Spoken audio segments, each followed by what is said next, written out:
I am Clara Jennings, 48 years old. If someone had asked me a few years ago what could shatter my heart into pieces, I would have said a divorce or a serious financial crisis. I never would have imagined that, on a summer afternoon, the person who would make me feel the smallest and most useless would be the very daughter I had spent my youth raising. It happened at the 18th birthday party of Sophia, my only daughter. The party was held at my ex-husband's family's lakeside mansion, a place I had never felt I belonged to, even when Mark and I were still married. Sunlight reflected off the crystal-clear infinity pool, colorful floats drifted around, pop music blared along with the laughter of Sophia's friends. Everything was radiant until the moment Sophia reached out and shoved my shoulder. I stumbled, unable to grab the plastic pool chair beside me, and plunged into the cold water. In an instant, the world became murky, sound was muffled, and the weight of my clothes dragged me down. When I resurfaced, coughing and gasping, my eyes stinging with chlorine, I heard Sophia's high, mocking laughter echo across the pool. Oh my God, why is Mom so poor? Just look at what everyone else here is wearing. Her friends joined in the laughter, and a few phones clicked away, as if this were some harmless joke. But to me, it wasn't a joke. It was a razor-sharp blade driven straight into my worn-down pride. Clinging to the pool's edge, I climbed out, my whole body soaked, the cheap cotton dress clinging pathetically to my skin. The older guests, Mark's relatives, his friends, glanced at me with judgment. A few shook their heads, others whispered to each other. I forced a weak smile, muttered something like, I was just caught off guard, but my trembling voice made it sound like a confession rather than humor. No one knew I had spent over 2 weeks choosing this dress, something neat enough not to seem sloppy, yet soft enough not to look like I was trying to mimic their luxury. I had considered every dollar as I swiped my card, knowing that after this birthday came a pile of bills, rent for my small apartment, Sophia's upcoming college tuition, my share, and the credit card debt still hanging over me. Standing there, water dripping onto my sandals, I looked at my daughter, her golden hair lightly curled, sun-kissed skin flawless, wearing a Reformation silk dress I certainly hadn't bought, laughing radiantly among her friends. I remembered when Sophia was little. Every time I came home late from a restaurant shift, she would throw her arms around me and say, "Mom, you're my hero." Now, that same child was standing with her father's world, turning her back on me. I knew this hadn't happened overnight. It was the result of years living between two opposing worlds. On one side, the rented 2-bedroom apartment in South suburban New York where Sophia and I spent most of our post-divorce life. On the other, Mark's luxurious mansion, with closets full of designer clothes and vacations in Hawaii, where Sophia spent her holidays. Mark, the man I had once loved so deeply in my 20s, still had that same charisma, now enhanced by the wealth he had inherited from his father's architecture firm. Divorcing him meant losing access to cocktail parties on the Upper East Side and couture gowns from Paris. But what I lost even more was the right to be an equal in raising Sophia. Mark never flat out said I was lesser. He didn't need to. He proved it by paying Sophia's full tuition at private school, then reminding her of it, by gifting her a brand new Mini Cooper for her 17th birthday, while I scraped together enough for a modest present, by casually adding, whenever Sophia praised something I did for her, "Your mom did great, but..." I knew I couldn't compete with money. But I believed love and devotion were enough. I did everything to make Sophia feel safe and cherished, waking early to cook breakfast, staying up late to wait for her after parties, listening to her talk about friends, first loves, even fleeting worries. I thought that would forge an unbreakable bond. But this afternoon, when she pushed me into the pool, I realized that bond had been eroded long ago, perhaps since the day I was no longer polished enough to enter the world she worshipped. I tried to blend back into the party afterward. I smiled, chatted with guests, complimented the cake, helped an aunt take photos with her grandkids. But inside, each passing second etched the memory deeper. I heard Sophia bragging to her friends about her upcoming summer trip to Italy with her father and Olivia, Mark's new wife, and how Olivia was helping Sophia choose outfits for the vacation. I understood then that to Sophia, I was just a part of her life, the less glamorous, less show-worthy part. When the party ended, I helped clear a few plates left behind, even though the hired staff had handled most of it.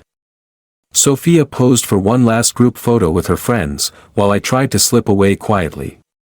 But Mark approached, his polished smile as if we were colleagues at a networking event. "Thank you for coming, Clara," he said, his eyes flicking briefly over my dress, now dotted dry. "Everyone had a great time." I nodded, not trusting my voice not to tremble if I spoke. I left the mansion and took the night train back to my small apartment.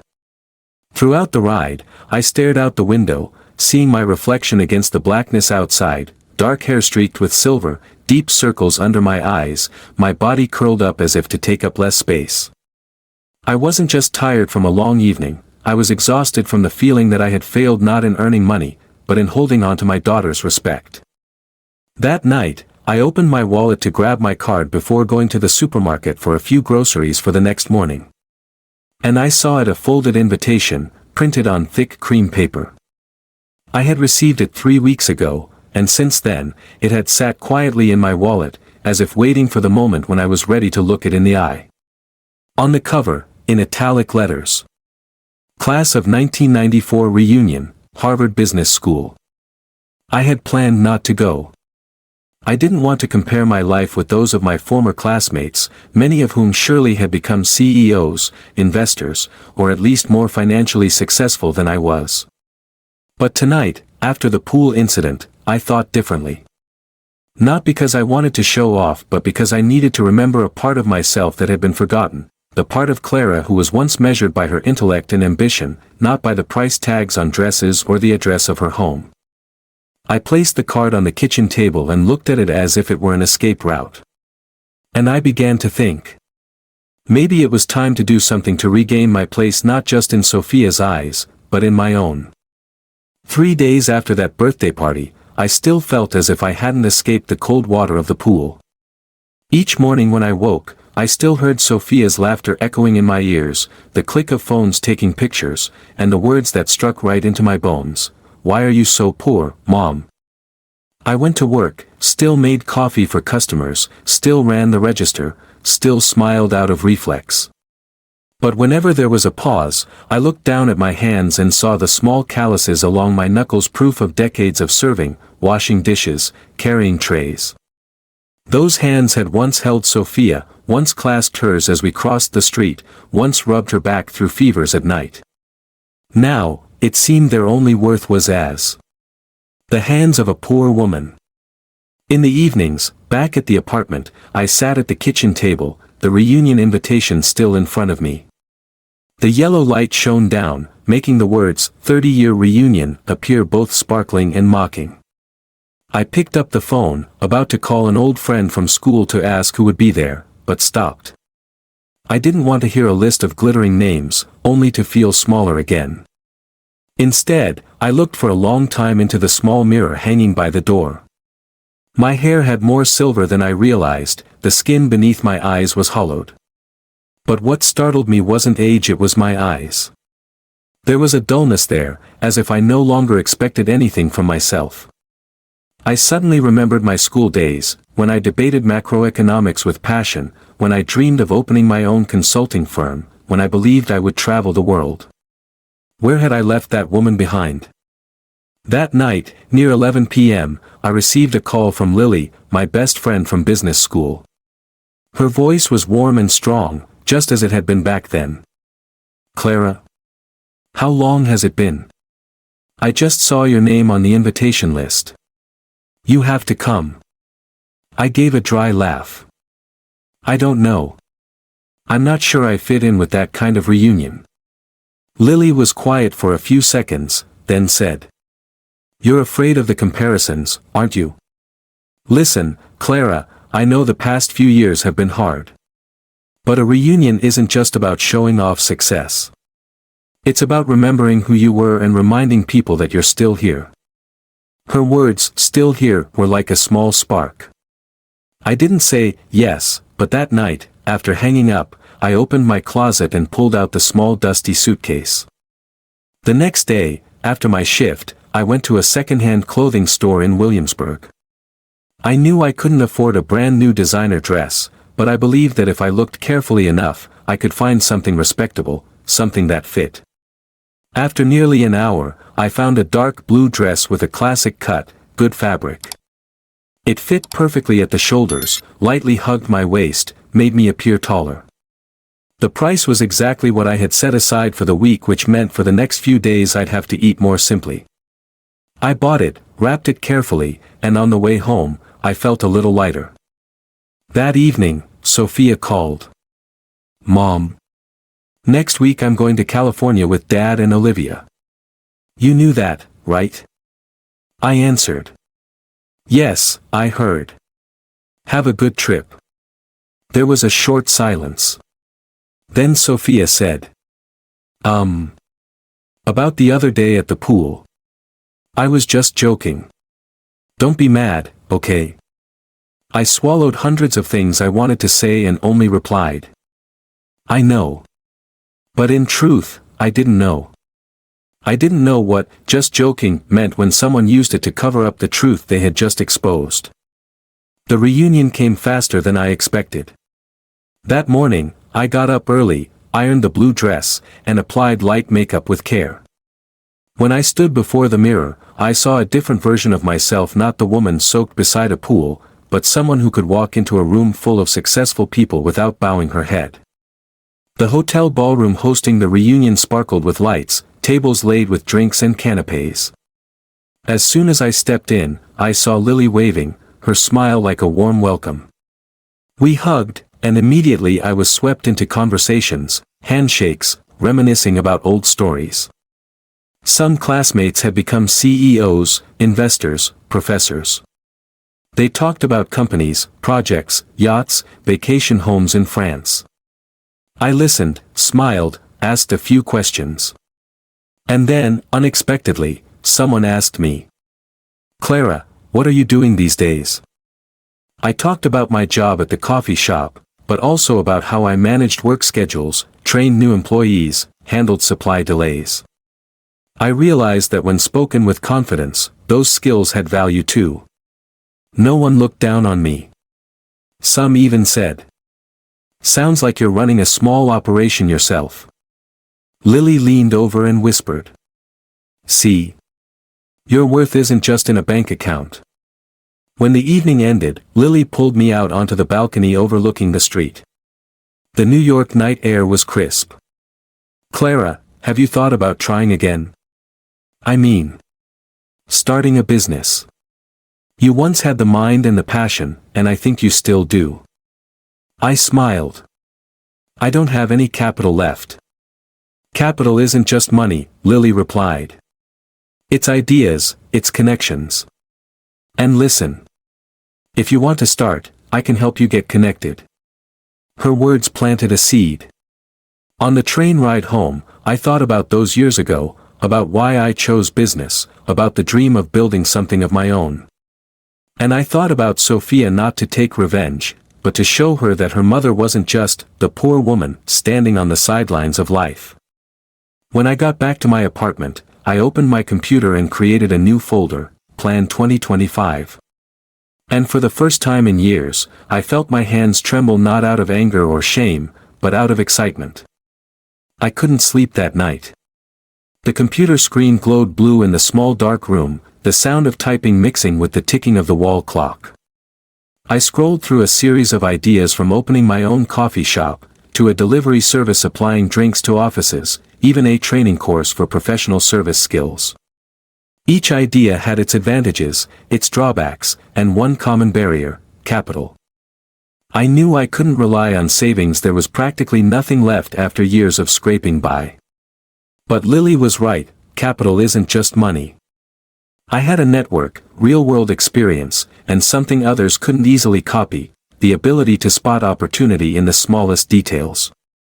2 days later, I called Lily back. "I've thought it over. I want to try a mobile coffee service, a small truck that can drive to office areas, fairs, events." "Perfect." Lily's voice lit up. "What do you need from me?" "Advice. And if possible, a connection to someone who could lease a truck at a reasonable price." Lily promised to reach out. And to my surprise, just a week later, I met Paul, a friend of her husband's, who owned an event equipment rental company. Paul said he had a small truck sitting idle, and he was willing to rent it to me below market rate, as long as I outfitted the interior myself. The next problem was money for renovating the truck and buying an espresso machine, grinder, and supplies. I didn't want to borrow from a bank, too risky if I failed. I remembered a district startup support program I had once skimmed on a flyer at the library. I applied, attended the interview, and somehow convinced them to grant me a small subsidy. Not much, but enough to start. For the next 3 weeks, my apartment turned into a workshop.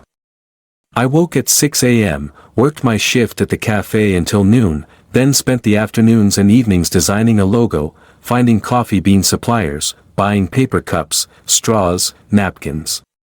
I named the project Brew and Go, simple, memorable, and exactly capturing the spirit of the service. When I first got the truck, it looked old and worn. But after Paul and I painted it, installed counters and equipment, and hung up the new sign, it looked entirely different. The day I saw my logo on the side of the truck, I felt something I hadn't in a long time: pride. Lily was the first customer. She stood in front of the truck, bought a cappuccino, took a photo, and posted it online. The picture got dozens of positive comments, some people asking for the location. I created a Facebook page and Instagram account for Brew and Go, updating the daily schedule. In the early days, I parked near the train station, serving office workers in the morning. At first, just a few curious customers, but thanks to good coffee and warm service, they returned, bringing colleagues along. I remember one rainy morning, a customer in a soaked suit waited under an umbrella just to buy a latte from me. When he got his hot cup, he said, "Thanks. You made me feel like I was really being taken care of." That comment warmed me more than the heater inside the truck. But not everything went smoothly. One afternoon, when I parked at a fair, a group of young men mocked me, tried to bargain unreasonably, then walked away laughing. Another time, the espresso machine broke down at peak hour, and I lost dozens of customers. Each time, I heard Mark's voice in my head: "Business isn't easy, Clara." I gritted my teeth, fixed the machine, found ways to win customers back, and reminded myself this was the path I had chosen. A month after launch, I got a call from Sophia. Her voice was excited. "Mom, I saw on Instagram. Did you start a coffee truck?" "Yes, I'm giving it a try. It looks pretty cool. My friends said they liked the name." I laughed, not because of the compliment, but because hearing the word "cool" from my daughter sounded both strange and comforting. Sophia asked a few more questions, then told me about her trip to Italy. I listened, but inside I felt something different. Maybe, little by little, she was beginning to see me with new eyes. One Saturday morning, while I was prepping the truck for an event, Lily stopped by with an invitation card. "Here, I think you should join this." On the card, New York Street Food Festival, Hudson Riverfront. It was a major event, gathering dozens of food and drink trucks, attracting thousands of visitors. I hesitated. The booth fee wasn't cheap, and the competition would be fierce. But Lily looked me straight in the eye. "You can't just stick around the train station forever. If you want Brew and Go to grow, you have to step out." I nodded. And from that moment, I began preparing for the biggest event of my life since starting out. The night before the festival, I barely slept. I organized supplies, checked equipment, printed extra menus. In my mind, I replayed the pool scene, Sophia's laughter, her words. This time, the memory didn't make me cry, it fueled me to prove I wasn't weak. The next morning, the Hudson riverfront was packed. The smells of barbecue, pastries, and coffee mingled. I parked in a good spot, hung my shiny new sign. Customers began coming, first a few, then more and more. Some took pictures, some asked for cards to book private events. By midday, while I was busy with orders, I looked up and saw Sophia at the end of the line. She wore a jean jacket, hair pulled back, phone in hand. She walked over, smiling a real smile, not a mocking one. "One latte, no sugar." I made the best latte of the day and placed it in front of her. Sophia took a sip, then said, "It's really good. Mom. You're amazing." I didn't answer right away, just smiled. But inside, I knew I had taken a big step forward, not just in business, but in healing what had cracked between us. After the Hudson Riverfront Festival, Brew and Go was no longer just a small name at the train station. Within days, I received a flood of messages asking for my schedule, invitations to cater events, and even an email from an expo company wanting a long-term partnership. Every morning I woke earlier, slept later, but the fatigue now came with excitement. I hired a part-time student, Josh, to help during busy hours. Josh was quick, polite, and had a knack for chatting with customers. Some days, I even let him run the morning shift alone while I met with partners. I knew that if I wanted Brew and Go to grow, I had to learn to trust and delegate. One afternoon, just as I was closing the truck, my phone rang. Sophia's name lit up the screen. "Mom. This weekend. Can I come over to your place?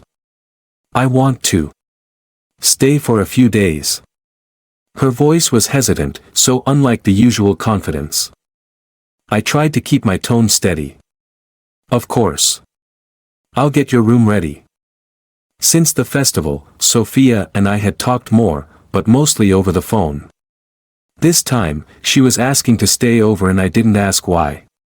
I just knew that inside me there was a flicker of warmth, mixed with nervous anticipation. When Sophia arrived, I noticed she brought fewer things than usual. That evening, we ate a simple pasta dish I cooked, talking as we ate. Sophia spoke about school, about the pressure of final exams, and about Olivia. "Dad and Olivia have been fighting a lot lately. Did you know? The other day they argued about money, and Olivia stayed out all night." I didn't comment, just listened. I didn't want to turn myself into a place where Sophia could unload her frustrations and then forget about them. But I felt that, somehow, she was trying to find another anchor outside of her father's glamorous world. That night, while I was washing dishes, Sophia stepped into the kitchen, leaned against the counter, and said, "Mom. At my birthday, at the pool, I'm sorry. I didn't think you'd be that hurt." I put the plate down and looked straight into her eyes. "No, Sophia. You did think about it, but you chose to do it. And I wasn't sad, I was hurt. There's a difference." Sophia lowered her head. I didn't say anything more, because I knew sometimes silence makes people reflect more than words do. But inside, I felt that a small crack had begun to mend. Brew and Go continued to grow. I began to think about buying a second truck to expand my reach.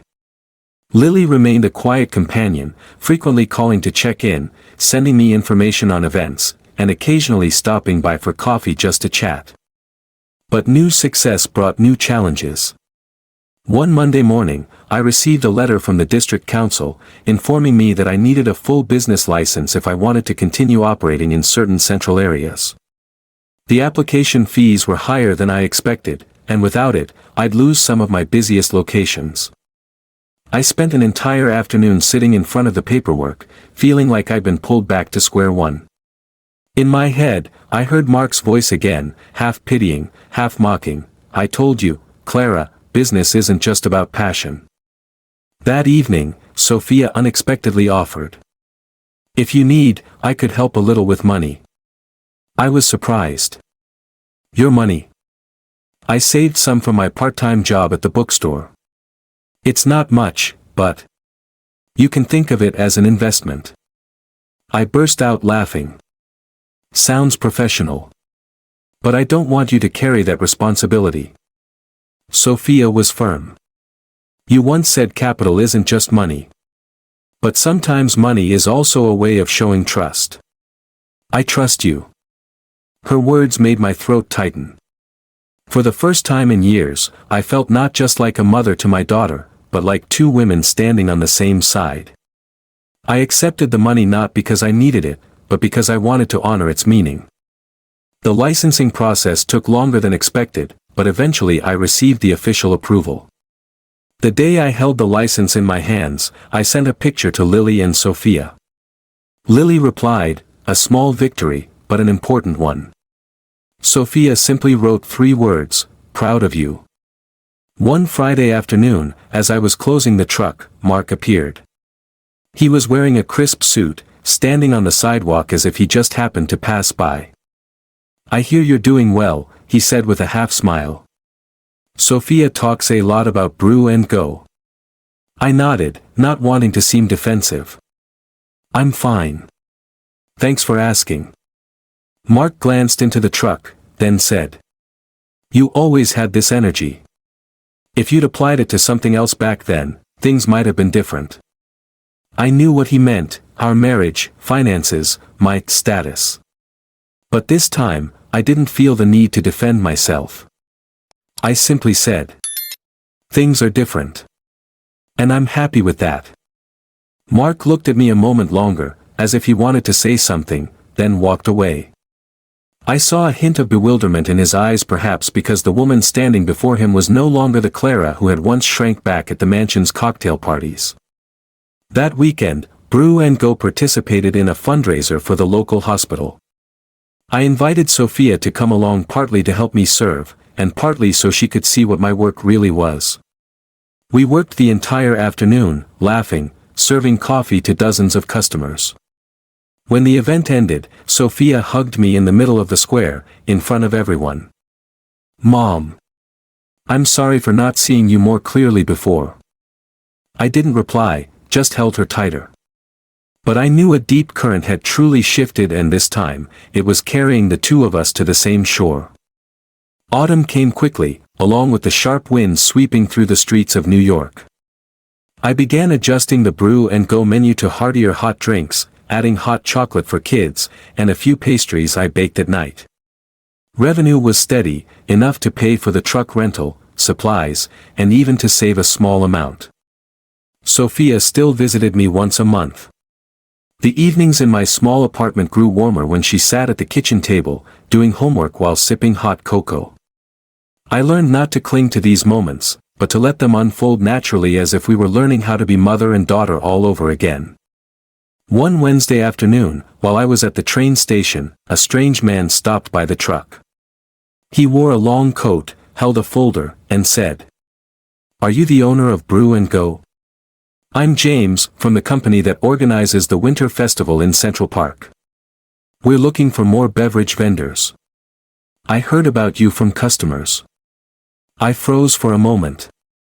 Central Park Winter Wonderland was one of the biggest Christmas events of the season, lasting over a month, drawing hundreds of thousands of visitors. Just thinking about it made me both thrilled and nervous. "I would be very happy to join," I replied, trying to keep my voice steady. James shared details, left his business card. I knew this was a golden opportunity, but the booth fee was many times higher than anything I had paid before. I would have to bet almost all my savings. That evening, I told Lily about it.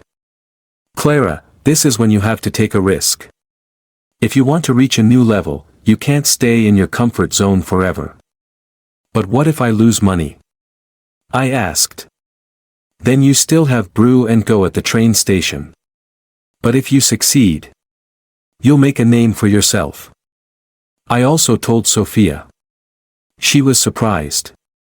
"You should do it, Mom. I can help you on weekends there." I looked at my daughter and remembered the day she pushed me into the pool. And now, it was she who was encouraging me to step into a new pool of my own, but this time, I knew I could swim.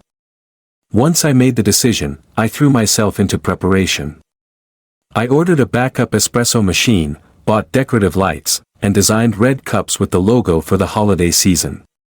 Josh and Sophia helped me decorate the truck, sticking paper snowflakes, hanging a small wreath by the door. On opening day of Winter Wonderland, Central Park shone bright. Christmas music played everywhere, the smell of waffles and mulled wine filled the air. Brew and Go was positioned near the entrance, and the flow of people seemed endless. On the very first day, I nearly sold out of my stock. Sophia helped me the entire day, her hands moving quickly, pouring milk, taking payments, calling out drinks. At times she smiled radiantly when customers complimented the coffee, and I realized she was proud. Not because I dressed elegantly or carried a full wallet, but because I was good at what I did. But then the storm hit literally. One weekend afternoon, strong winds rose suddenly, the sky turned dark. Rain poured down in sheets, customers thinned out. As I was packing up, an accident happened. A large sign from the booth next door was blown over by the wind, crashing hard against the side of Brew and Go. The sound of metal clashing made me jump. When I checked, I saw the truck's exterior had dented, a small window cracked. The main espresso machine had shifted and was leaking water. I knew if it wasn't repaired immediately, I wouldn't be able to continue selling in the coming days, and every day lost at this event meant losing hundreds of dollars. That night, I called a repairman. The quote was higher than I expected, and they couldn't guarantee it would be fixed in a day. I sat in my apartment, staring at the festival schedule 3 weeks still ahead, feeling the weight of tension pressing down. Sophia sat across from me, speaking softly. "Mom, let me try calling Dad." I stayed silent for a few seconds. Mark had never been involved in my work, and I didn't want to rely on him. But this situation, I had to consider it. "If you want, go ahead. But I don't want to accept anything from him as a favor.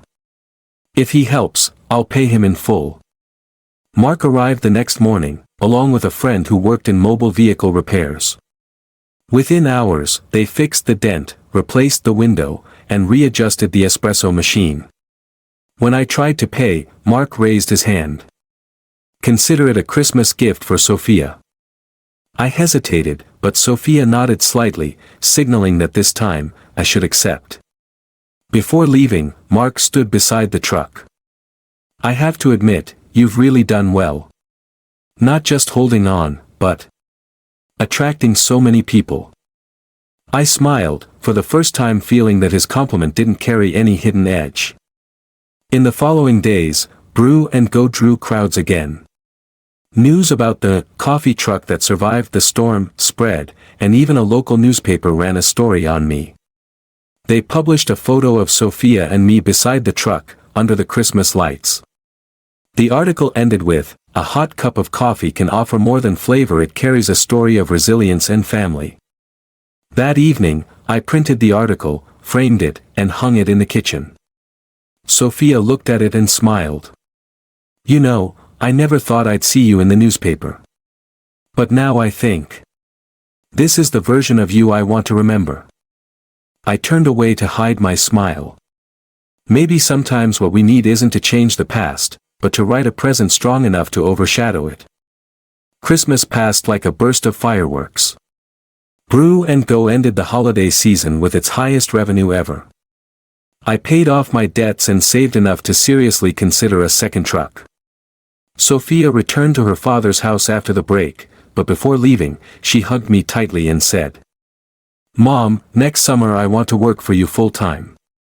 That sentence felt like a passport carrying me into the new year with renewed faith.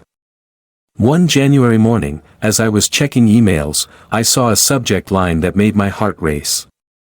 "Invitation, Small Business Forum, New York." It turned out the article about Brew and Go had caught the attention of an international organization.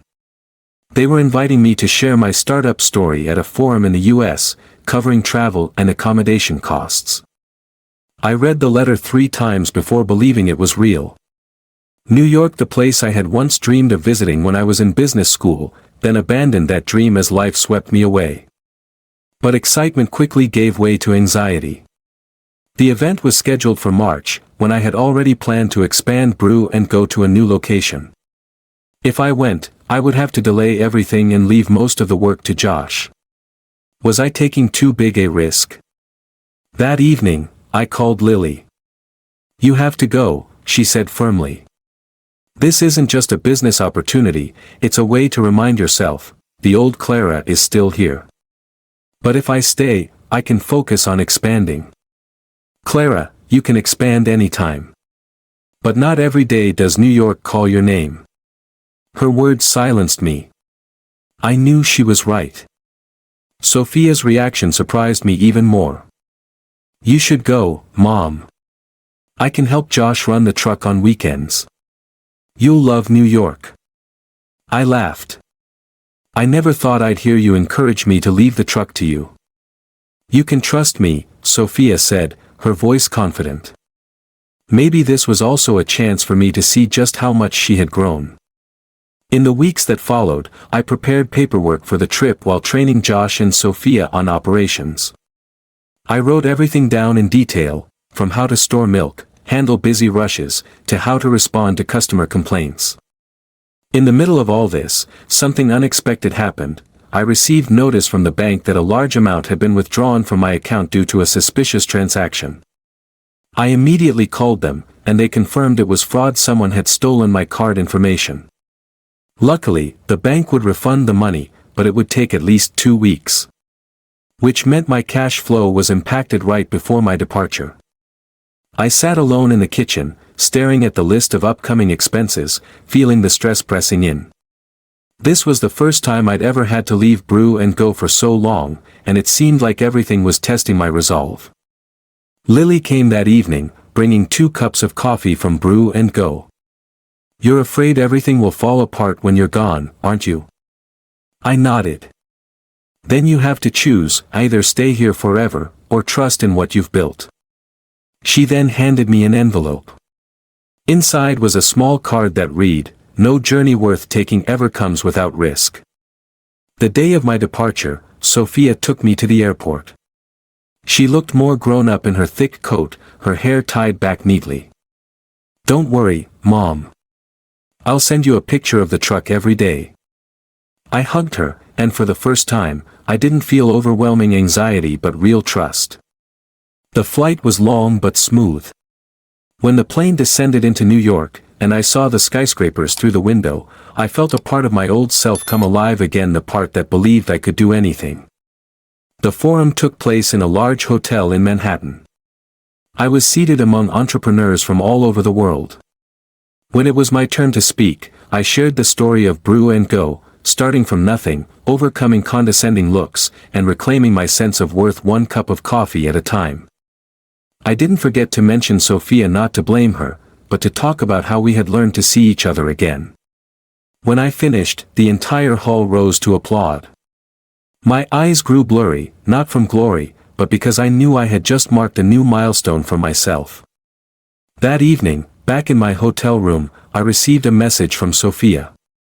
Mom, today I sold out before 4 p.m. I think I'm starting to understand why you love this work. I smiled. Maybe this trip wasn't just mine, it was a turning point for Sophia too. But I didn't know that, once back in New York, a bigger challenge was waiting for me. The trip ended with applause, business cards exchanged, and a few tempting partnership offers. But as the plane landed at JFK International Airport, a strange feeling stirred in my chest, as if something had changed while I was gone. My phone buzzed while I was still waiting for my luggage. It was a message from Josh. Clara, need to meet you as soon as you're back. Something important. I went straight to the Brew and Go truck at the station. Josh was there, his face serious. There have been some customer complaints about quality the past few days. Sophia tried hard, but some said the coffee tasted weaker than usual. And, Josh hesitated, yesterday a group of teens made a scene. One of them filmed a clip and posted it online, saying the new owner doesn't know what she's doing. The video spread quickly, and a new cafe nearby jumped on it, advertising real coffee with a mocking hashtag. It felt like a bucket of cold water. I'd been gone 3 weeks, and I thought everything would be fine, but the market waits for no one. What did you say to Sophia? I asked. She was really upset, said she did her best. But some of the comments online were pretty harsh. That evening, Sophia came to my apartment, her eyes red. "I'm sorry. I followed all your instructions, but customers still complained. I think maybe I'm not cut out for this." I hugged her.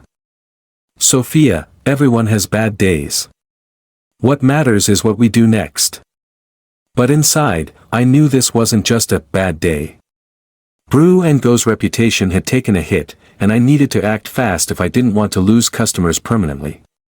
The next morning, I returned to the station early. I made every cup myself, spoke to every regular, assuring them I was back and would guarantee the quality. Some nodded, others just gave polite smiles. I realized that lost trust was much harder to regain than it was to build.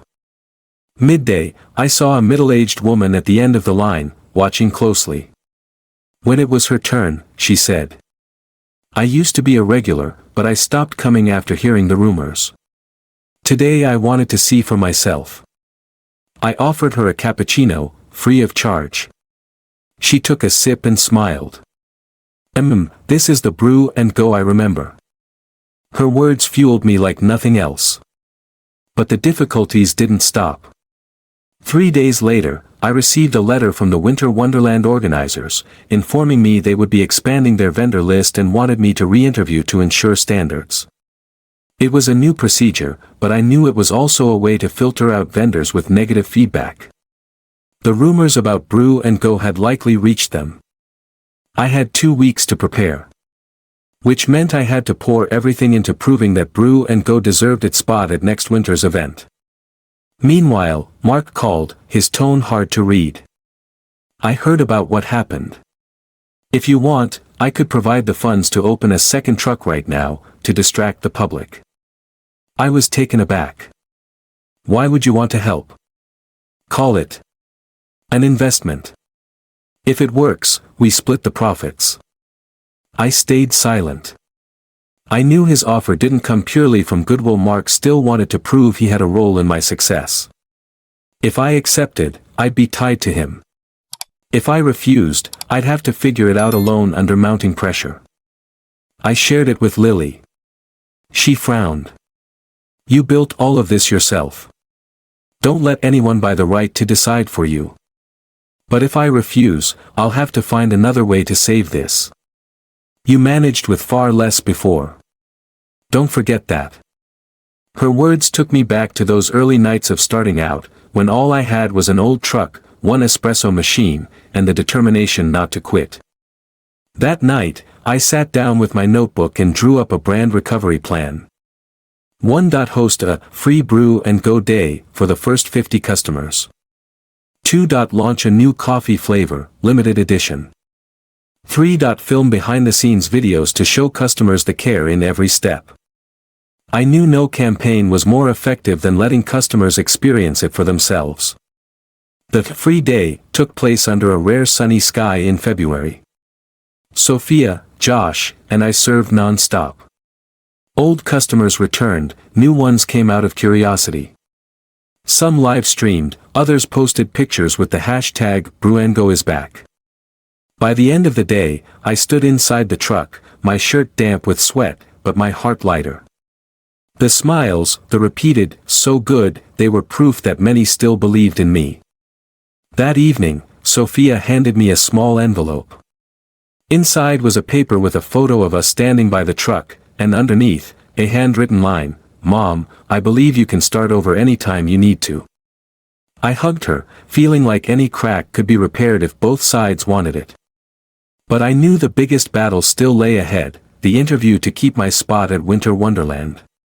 This wasn't just about work, it was a statement that Brew and Go and I would not be defeated by rumors or mistakes. The day of the interview to keep my spot at Winter Wonderland came on a cold but sunny morning. I got up very early, prepared the best batch of coffee I had ever brewed, poured it into a thermos, along with a few small pastries I had baked myself. I wanted them to experience Brew and Go with all their senses, not just through my words.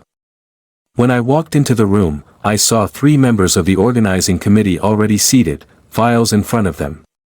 One of them looked up and said directly, "We've received some negative feedback about your booth recently." We want to know why we should continue partnering with Brew and Go. I took a deep breath, then began. It's true that there was a time when my quality was affected, and I take full responsibility for that. But I didn't hide from it. I went back myself, spoke to every customer, organized a free day to invite them to taste again. I believe that business isn't just about constant success, but about how you stand back up after you fall. I poured coffee into small cups and handed them to each of them. The aroma filled the room. One took a sip and smiled. Yes, this is the coffee I remember from Brew and Go. The interview lasted longer than expected, but when I walked out of that room, I knew I had done everything I could. A week later, I received an email. Congratulations. Brew and Go will continue as a partner at Winter Wonderland this year. I screamed, making Sophia run out from the kitchen. We hugged in our small apartment, laughing like children. I told you. Sophia shouted. You don't need anyone to back you up except yourself. From that day, I poured all my effort into preparing for winter. But this time, I wasn't doing it alone. Sophia quit her part-time job at the bookstore to work with me throughout the holiday season. We made detailed plans, from a special menu to a Christmas playlist. On opening day, Central Park was once again lit up with thousands of lights. The Brew and Go booth was packed from the start. Many people recognized me from last year's article and stopped to chat. A few old customers dropped by just to say, I drank here last year, and I came back this year because of your story. Those words were the greatest reward. One evening, as the crowd began to thin, Sophia sat beside me, handing me a cup of hot cocoa. You know, Mom. I used to think being poor was something shameful. But now I see that poverty isn't as scary as not having the courage to get back up. I stayed quiet, my hand squeezing hers gently. I'm proud of you, Sophia continued, her eyes shining. And I'm proud of myself too, because I learned that from you. On Christmas Eve, Lily showed up unexpectedly with a group of friends. They brought flowers and a sign that read, Brew and Go, the flame that never dies. I laughed and hugged her. I told you, Lily whispered. You didn't just save the business, you saved yourself. The holiday season closed with record revenue and, more importantly, a bonded team. I no longer saw Brew and Go as just work, but as a part of my identity. On an early New Year's afternoon, Sophia and I sat on the steps in front of the apartment, sipping coffee. There were no more silent distances, no more doubtful glances. We talked about the future, maybe a second truck, maybe a permanent cafe. I looked at my daughter, now almost as tall as me, and realized, every material success was small compared to this moment when I knew I had regained the most precious thing of all, my daughter's respect and love. If anyone asked me the secret to overcoming it all, I would say, believe that you are worthy, even when the whole world doubts you. And start again, even if it's just with a cup of coffee and a steadfast heart. Because I was once pushed into the water and now, I know how to swim, no matter where I am. Lesson learned from the story, being pushed into the pool by my own daughter and hearing the cold words, "Why are you so poor, Mom?" was once the deepest pain of my life. But that very fall taught me that material poverty isn't as frightening as poverty of spirit. When we persevere, stand back up, and start again, time will prove our true worth. The greatest wealth is when those who once looked down on you have to look at you with pride. And sometimes, love can be rebuilt from the very drops of water that once made you flounder.